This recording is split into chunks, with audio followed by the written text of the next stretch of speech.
From KVUE News in Austin, you're watching Texas This Week with Ashley Goudeau.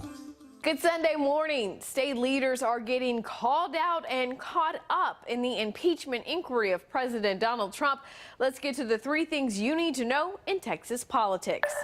This week, a national conservative group called Republicans for the Rule of Law launched a series of TV ads calling on 27 Republicans in the U.S. House and Senate, including 2 Texans, to condemn President Donald Trump's phone call with the president of Ukraine. According to a summary of the call from the White House, President Trump encouraged the foreign leader to look into his political rival, former Vice President Joe Biden, and his son Hunter. Central Texas Congressman Bill Flores is one of the lawmakers targeted in the ads. His office says they have no comment.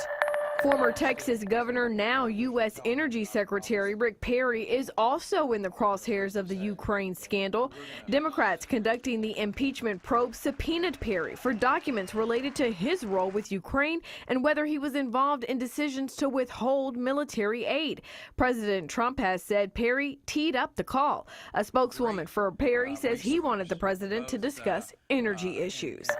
The ongoing drama with Texas Speaker of the House Dennis Bonnen and CEO of the conservative political organization Empower Texans could come to a head. This week, Michael Quinn Sullivan announced he will release the audio recording of a conversation he had with the speaker in which Sullivan says Bonnen gave him a list of Republicans to target in the next election, a request that raised a lot of eyebrows because the speaker told all members of the House several times campaigning against incumbents won't be tolerated. It's also the subject of a Texas Rangers investigation to see if any campaign laws were violated. Sullivan says he'll release that recording next week.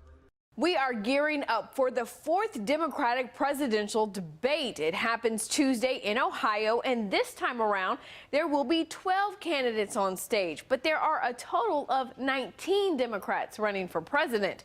One of the 7 who won't be debating was in Austin recently. Now, I was on vacation, so my colleague Jenni Lee sat down with Montana Governor Steve Bullock to learn more about why he's running and his vision for America.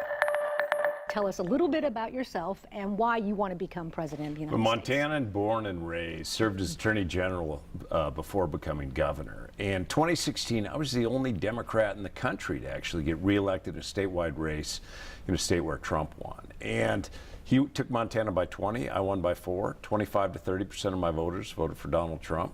If we can't win back some of these places we lost, we're not going to win this election. Also, as I've traveled, a whole lot of folks are saying the economy in Washington, D.C. isn't working for them. In part, it's because of the dark money and the campaign spending. That's been the fight of my career since Citizens United, and I think it's a challenge of our time.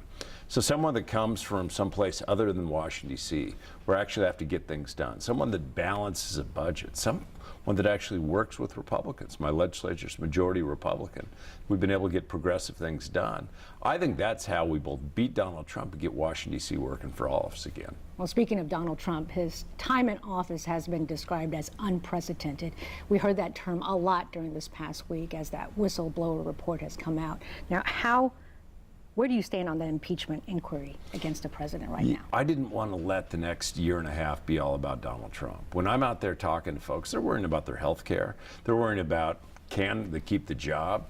They're not talking about everything that cable news is talking about. But in this last week, when you literally have a president that withheld money to Ukraine, who asked the Ukrainian president, hey, do us a favor when it comes to Joe Biden, when you had him directing the Ukrainian president to work with his personal lawyer and the AG, and then tried to cover it up, I think this impeachment inquiry has to go forward.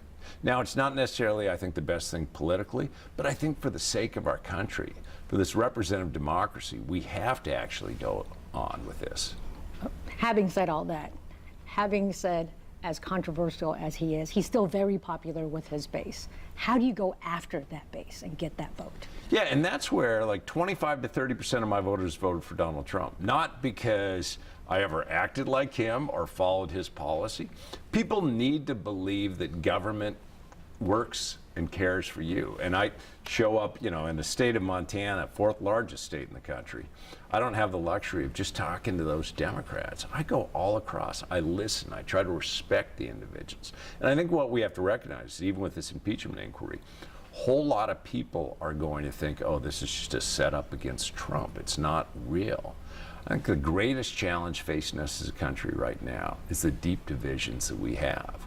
I believe I can bridge those divisions like no one else in this field. There are a lot of things that are important to Texans, two among them, immigration and health care. I think some recent stats came out from the Census Bureau showing that Texas has the highest rate of uninsured. So how will you address that if elected president? Yeah, in Montana, actually, we were at 20% uninsured before we passed Medicaid expansion. And I worked with almost a 2/3 Republican legislature to do that. And I think that's one of the failings that's happened here in Texas. But I think you can get there. Everybody ought to have access to affordable health care. You can get that there with a public option, with finally negotiating drug prices, with ending surprise medical billing and out-of-network charges. But you don't have to disrupt the lives of 165 million people that have employer-sponsored health care. So the best way to do it is to build on Obamacare, not rip it down and start all over. Well, there seems to be two schools of thought when it comes to that, as far as the Democratic candidates are concerned. Medicare for all or Medicare for all who wants it. Where do you stand? Yeah, I stand for the Medicare for all who wants it, because the Affordable Care Act was actually the biggest movement toward getting everybody health care since we first passed Medicare. And if we're going to tell people, well, even if you like your employer-sponsored care, we're going to take it away from you, that's 70% of America, I don't think that's the best policy. I also don't think it's the best politics. Well, one of the issues Republicans have with Obamacare is the personal mandate, right? Requiring all Americans have health insurance or pay a fine. Should health care be a requirement or an option? Well, I think at the end of the day, especially if we're going to cover like pre-existing illnesses and things, we have to get to the point where everybody wants it and it's affordable, and that way we have the overall risk pools covered. So from that perspective, everybody needs to be able to have health care. And while we talk about it as a mandate, it should be something, if it's not sponsored by the employer, that you're going to be buying in, so everybody will have it as long as we can make it affordable.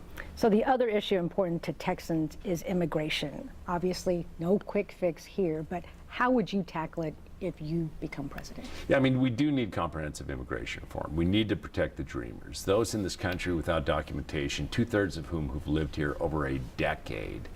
You know, we've got to get a path to citizenship for them. What's happened at the border, it's a humanitarian crisis. In part, it's a crisis of our own causing when, you know, we're reducing aid to the Northern Triangle countries.